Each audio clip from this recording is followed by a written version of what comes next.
Hi, this is Alex with Maple Leaf Coffee Roasters in Roselle. I'm here to talk about our August 2025 Club Coffee, an anaerobic natural process coffee from China. Check it out.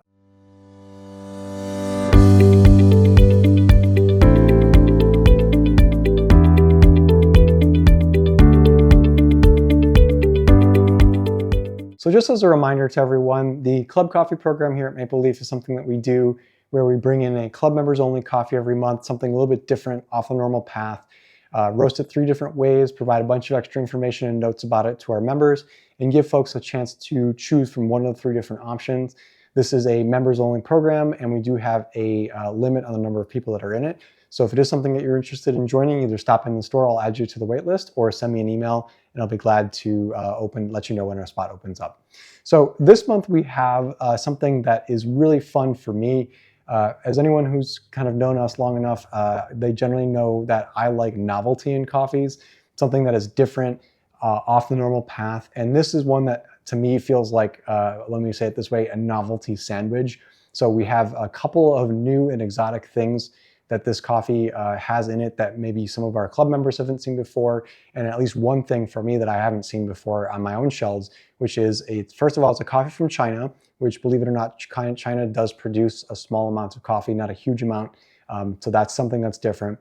It is also a natural process coffee, which of course we've had a bunch of natural process coffees on our regular shelf and in the club before, but it is also an anaerobic coffee. So anaerobic coffees, as the name implies, are something where before the coffee is sent through whatever processing method it goes through, in this case a natural process, they put it into a cask in the cherry for somewhere between 24 or 72 hours, give or take. And that removal of the oxygen from the cherries allows the coffee beans to ferment in the cherry, which gives it a very exotic and different flavor. Something that generally tends to be more winey in its sensibility. So for anyone who's ever had some coffee or some candy from either Britain or Canada, there's a certain kind of gummy out there that you can find in those countries called wine gums. And every once in a while when I'm drinking an anaerobic processed coffee, I often it reminds me a little bit of eating some wine gums that has that very distinct kind of gummy bear, winey kind of sensibility, almost boozy in its flavor. And this is something that for some people can be just a real fun novelty.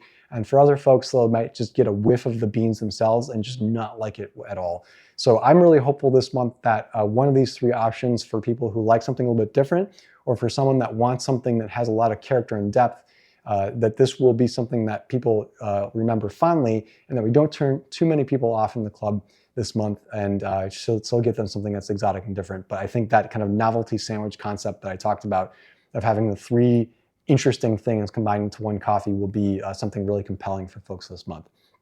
So in order to give this coffee a really good go, this month I decided to do light, medium, and dark as usual, but I also tried to roast it a little bit less aggressively than I would have normally for a light, medium, and to a certain extent the dark.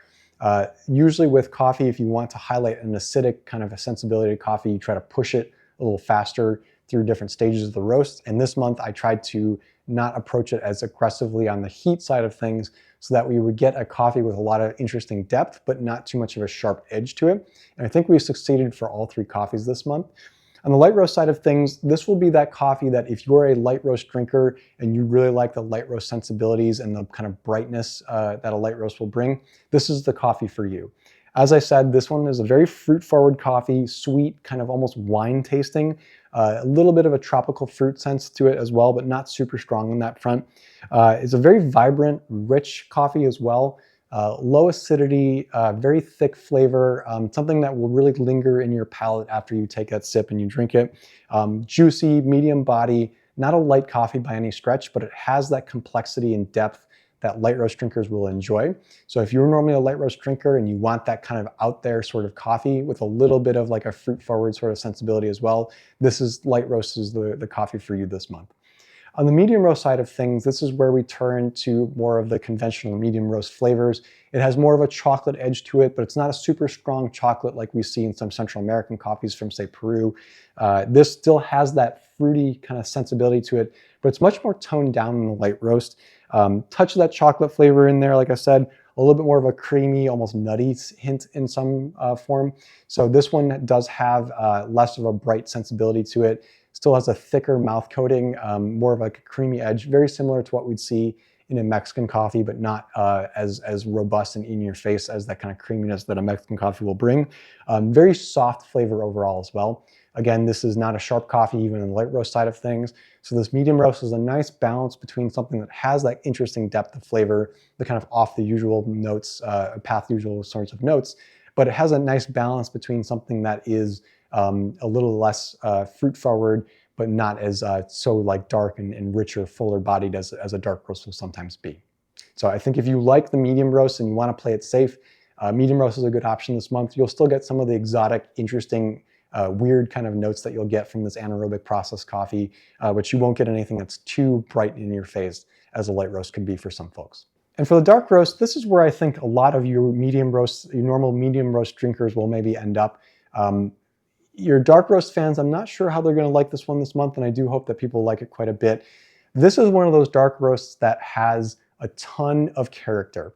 And when I say character, when I'm talking about a dark roast, a lot of times what I'm trying to communicate is that it is something that you do get a little bit of that roasty edge, but you're getting more of the coffee flavor itself.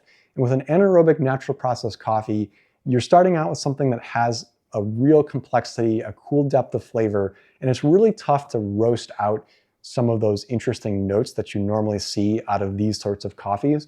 So this is a dark roast that has that thicker, malty, richer texture to it. Still has a little bit of that creaminess that we saw in the medium, kind of like an oak almost feel to it from the combination of the way the coffee kind of the sugars caramelize in the roast, and some of the original flavors themselves, and a little bit of a smoky tone to it, but very subtle. In this coffee, you're still going to get kind of a little bit of a fruitiness to it, more on the cherry side of things. The chocolate is very much in the background. It's not as strong as what you see in the medium roast choice this month, but you get a very interesting, exotic, aromatic kind of vibrancy in this coffee that if you are a person that has stayed away from dark roasts and you always choose a light roast because you want something with a lot of fun flavors and cool texture to it, this month I would definitely recommend going for the dark roast. This is a dark roast with flavor. It is not one of those roast forward dark roasts, and we tried to roast it in a way that still maintained as much of that original flavor, but there's no escaping the anaerobic processing and the natural process in this coffee. You're going to drink a dark roast this month that has that dark roast feel to it at the edges, but in the core of this coffee in the dark roast this month, you're going to get something that has a fruit forward sensibility, but isn't too in your face about it either. So I think if you're a person that normally stays away from dark roasts, but you want to try something that's really builds on that novelty that I talked about at the top of the video, this is a really great coffee to choose this month. And I'm really looking forward to folks trying a natural process coffee that is an anaerobic process as well. This month, for many of the nightclub members, this will be the first time that they maybe have seen an anaerobic process coffee, not to mention a coffee from China. So if you're interested in more information about what we got going on at Maple Leaf or more videos, check out our YouTube channel. We got a bunch of other great content there, and hope to see you next time for another great club coffee video in the future. Take care.